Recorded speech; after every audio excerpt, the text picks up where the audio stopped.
Y este tal vez es uno de los temas que más nos duele, el del maltrato infantil, la violencia que ejercen a veces papás o mamás que deberían cuidarlo contra sus propios hijos, sus niñas, sus niños. De eso vamos a estar hablando ahora.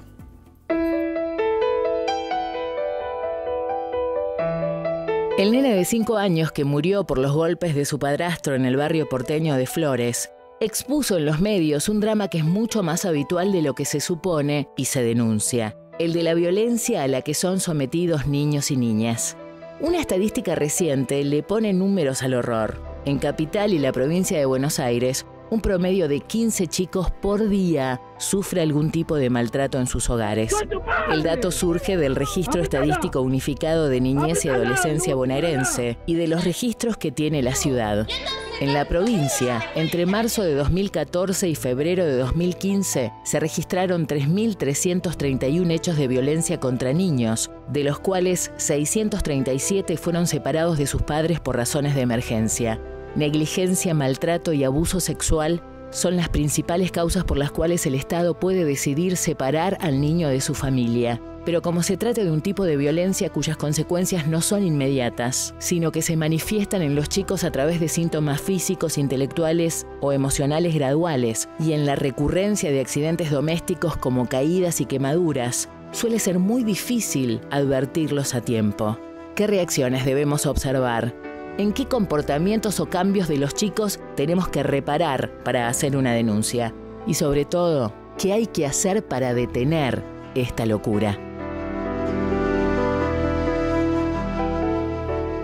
Tremendas las imágenes, ¿no? Y cuánto duele verlo, cuánto más duele vivirlo en propio cuerpo, seguramente. Estamos para hablar de este tema con el secretario de Niñez, que es Pablo Navarro, de la provincia de Buenos Aires. Muchas gracias por venir. Estamos también con Nora Schulman, que ella es la directora ejecutiva del Comité de Seguimiento de la Convención Internacional de los Derechos del Niño. Hace muchos años que trabaja en las temáticas que tienen que ver con los derechos de niñez y agrupa un colectivo de ONGs que se dedican a este tema en la Argentina. Y estamos también con Norberto Lima, que él es trabajador social de la Secretaría de Niñez de la provincia de Buenos Aires. Gracias por venir a los tres. Gracias a ustedes, Mariana. ¿Qué está pasando? Uno siempre, frente a estos casos que se mediatizan en los últimos días, tal vez nos horrorizamos más porque llegan a los medios de comunicación y se surge la pregunta si hay más casos donde ocurre esta violencia al interior de los hogares, hacia los niños, hacia las niñas, o es que estos casos se visibilizan a partir de que se denuncian y los medios toman la temática. A ver, creo que hay dos respuestas para esto. La primera creo que tiene que ver con compartir una cifra de 50.000 intervenciones que tiene la Secretaría de Niñez en toda la provincia de Buenos Aires. 20.000 tienen que ver con algún tipo de maltrato, algún tipo de violencia hacia los niños, niñas y adolescentes. 3.300 chicos separamos de sus familias, al menos el último año, en razón de diversas situaciones, en donde más de 1.800 chicos que fueron separados de ese grupo de 3.300 tienen que ver con el maltrato, las negligencias en sus cuidados y el abuso sexual infantil.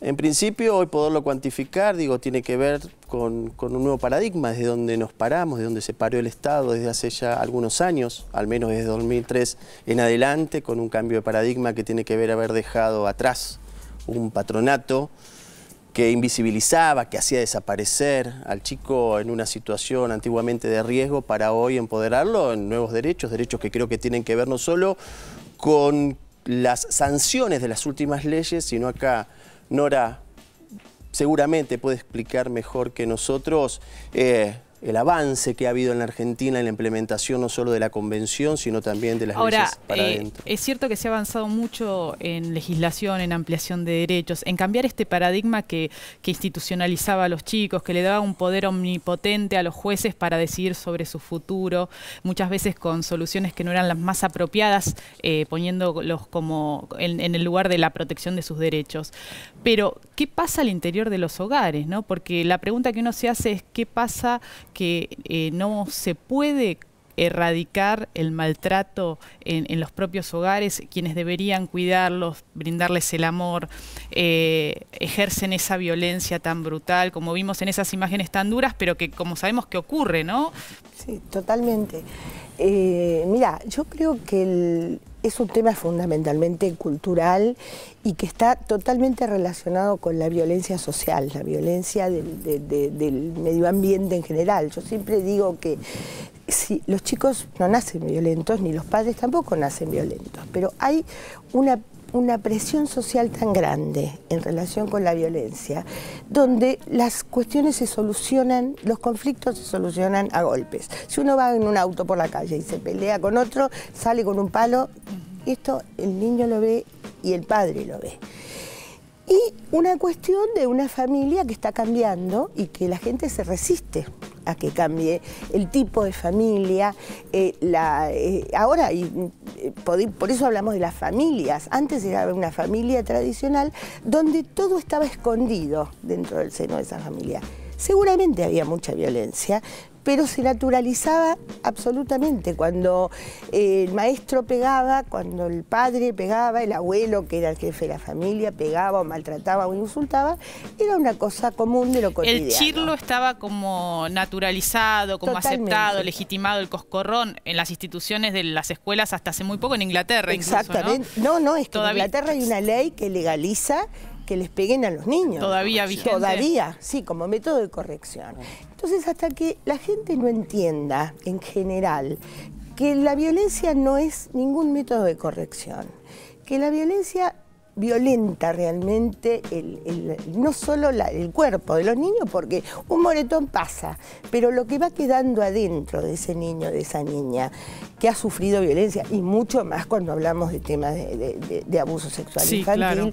Esto no se cura como un moretón en la mano o en el pie, esto es una herida profunda, y me parece que es esta cuestión social y cultural, de empezar a trabajar con los padres, con los docentes, ya se empezó, pero es poco. A ver, lo que vos planteás, Nora, que tiene que ver con una cuestión de educación cultural y de educación. Totalmente. ¿Qué mirada tenés vos? Que vos recorres las casas, ¿no? Donde ocurren estas situaciones, vos te acercás, intervenís como trabajador social de la Secretaría. Sí, a ver, hay una parte que tiene que ver con esto del chirlo a tiempo, que uno dice, bueno, el límite a tiempo, ¿no? Porque digamos, hay una parte que tiene que ver con esto, pero esto está cediendo. Lo que nos está quedando como más profundo es aquel padre que está gozando con el castigo, ¿no? Digamos, esto nos está quedando como lo más difícil de revertir. Por suerte, digamos, el perverso, uno de personalidades de ese tipo, psicópatas. Exactamente, donde digamos, el otro puede formar parte de mi placer, ¿no? ¿Y vos, Nora, cómo lo ves? Yo lo veo más como una cuestión vincular, ¿no? Más con este tema de no sé si hay placer. Distinto si habláramos de abuso sexual, donde hablamos de una perversión importante. Pero el tema del castigo corporal generalmente es de las madres. No nos olvidemos que estadísticamente, no sé cuáles sean tus estadísticas, pero que la que larga el chirlo, la que larga el coscorrón es la madre. No es dentro del grupo familiar, es muy golpeadora. Esto parece que queda mal decirlo, pero en realidad es así porque es obviamente la que está más en contacto con los chicos durante todo el día. Y hay una tolerancia permisiva dentro del grupo familiar a esto que decía él, al chirlo, bueno, cállate porque te voy a matar. Alguna vez se nos habrá escapado alguno de nosotros, pero cuando uno lo piensa un poquito, en la mente de un niño de 4, 5, 6 años, que la madre o que el padre le digan te voy a matar, tiene un significado tan importante que es muy difícil de Pablo, de borrar. ¿Y vos cómo pensás que tiene que intervenir el Estado frente a este escenario? Bueno, esto quería un poco, responder. Me parece que no se trata únicamente de una cuestión cultural. Me parece que la cuestión cultural, termina desde el momento en que vimos el otro día una movilización muy importante que dijo basta algo, ¿no? Pero la semana siguiente siguieron habiendo femicidios, ¿no? Seguramente.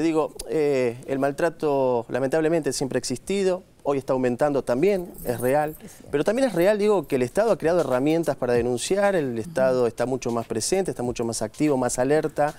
Nosotros identificamos a través de indicadores que por suerte en la provincia de Buenos Aires, junto con UNICEF, pudimos comenzar a trabajar, y esto, digo, Nora también fue parte. Hace 3 años pusimos en marcha una guía de intervención de todos los actores públicos, educación, salud, nosotros, cuerpos de seguridad, la propia justicia, qué hacer ante una situación. Claro. Esto aumentó las denuncias, aumentó las intervenciones, seguramente evitó muertes, Mariana. Y también en esto, digo, me parece interesante decir que todavía falta, digo. Claro. El otro día discutíamos acerca de qué tiene que hacer la gente. Claro, por supuesto que escuchaba a algunos abogados mediáticos decir llamen al 911, cuando tenemos desarrollado nosotros un número de teléfono, el 112, ¿no? Eso hay que agendarlo, que se ha 112, federalizado. claro. Las herramientas que ha tenido el Estado ha sido una fuerte presencia en recrear el hábito, digamos, los buenos Pablo, hábitos, ¿no? si ese hogar no es bueno para un niño o para una niña donde ustedes detectan estas situaciones, ¿qué hace el Estado? ¿Dónde va ese niño a vivir? A ver, en principio evitamos la desvinculación. Como segunda medida, y si esto es inevitable, tratamos de resolverlo en su propio vínculo afectivo. Tíos, abuelos... Pero si el papá y la hermanos. mamá son violentos, no son buenos para ellos. Seguramente el apartamiento de este vínculo familiar va a ser la respuesta que va a tener por parte de los órganos proteccionales de la Secretaría. El intento se hace. El intento de que esos padres dejen de ser violentos es un intento que muchas veces se revierte. Por eso decimos en esto, digo, el último recurso, la última ratio de nuestro trabajo de intervención, digo, cotidiano es evitar el apartamiento. Si esto nosotros no lo evitamos y llega a tomar esta decisión alguno de los organismos, de los más de 200 organismos que tenemos en la provincia, el 50% se resuelve en la propia familia ampliada. Abuelos, tíos, medios hermanos, primos. Que se hacen cargo. Que se hacen cargo. Y el otro 50% en nuestros 2 grandes programas, que son los hogares convivenciales, hoy nueva mirada de hogares convivenciales, ajustados a la Ley de Promoción y Protección de la provincia y de la Nación, o a un nuevo programa que tenemos en la provincia, que son de familias comunitarias. Hoy la Ley de Adopción pone límites. En la provincia de Buenos Aires hay un procedimiento en el que 6 meses son los que el Estado, nosotros tenemos para trabajar, ya sea la revinculación con esta familia de origen, o ya sea hacer cesar esas causas, o bien pedirle al juez la adoptabilidad, el pedido de adoptabilidad de este chico, que hace de alguna manera hacer cesar esos tiempos, esos letargos que existían, esos grises que quedaban de alguna forma abandonados por el Estado, ¿no? Porque el juez no decidía y quedaba en una institución sin la posibilidad de tener el derecho a una familia. A una familia, que es un poco lo que nosotros venimos militando desde hace mucho tiempo en esto de poder promover la ley de adopción. Así que en esto, Mariana, el aumento yo creo que tiene que ver con estas 2 cuestiones. También en esto digo, voy a coincidir con lo que Nora plantea. Hoy estamos en una situación, digo, en donde la violencia, digo, intrafamiliar, digo, se hace más visible y nos permite a nosotros, yo veía yo hace muchísimos años que trabajo en esto, fui defensor oficial en muchos años en un departamento judicial del conurbano, y uno, digo, toda la vida ha trabajado con esto, y hoy quizá ve que, por suerte, las herramientas son de la ley y son del Estado. Digo, en algunas situaciones, en otros países veía que cuando existían situaciones de violencia, las vecinas salían con una cacerola a alarmar que la situación existía. Hoy, por suerte, tenemos legislación, tenemos un 102, tenemos un servicio local en cada municipio de la provincia de Buenos Aires, y en términos federales creo que estamos construyendo los hábitos del buen trato, que creo que esto también es bueno decirlo, porque digo, ¿qué hacemos? ¿Cómo colaboramos? ¿Cómo hacemos desde nuestros lugares de promoción de derechos? Bueno, también promover el buen hábito del buen trato me parece que es algo positivo desde donde pararnos para adelante. Ahí está el camino, ¿no? El buen trato, y repetirlo y practicarlo, ¿no? En casa. Yo quiero... Chiquito, una cosita, chiquito que me corren allá. Una cosita muy chiquita, y es la responsabilidad de la justicia en esto, ¿no? Porque a veces es cierto, el funcionamiento del Estado va de una manera, y la justicia produce hechos que son violatorios de los derechos humanos de los niños. Lo hemos visto. Y acá me queda decir que hay 2 casos en este momento, que es el tema de los chicos de Galeano, que están viviendo con el femicida y con la Recordamos, la madre Rosana Galeano, que fue asesinada, digamos, condenado su expareja y su ex-suegra por su femicidio, ¿no? Y esos chicos, hijos de Rosana, están viviendo con quienes fueron condenados por su femicidio. Por femicidio. Y el otro tema es el de la doctora Andrea Vázquez, que ha sido separada de sus hijos tres hijos hace 3 años y por la fuerza pública. Entraron 11 policías a la casa a sacar 2 criaturas. Esto todavía es lo que tenemos que hacer fuerza en conjunto, sociedad civil y gobiernos, para enfrentar esta otra situación. Bueno, muchas gracias a los 13 por ayudarnos a pensar sobre este problema tan grave y tan doloroso. Y ahora seguimos con Mavi y con Martín.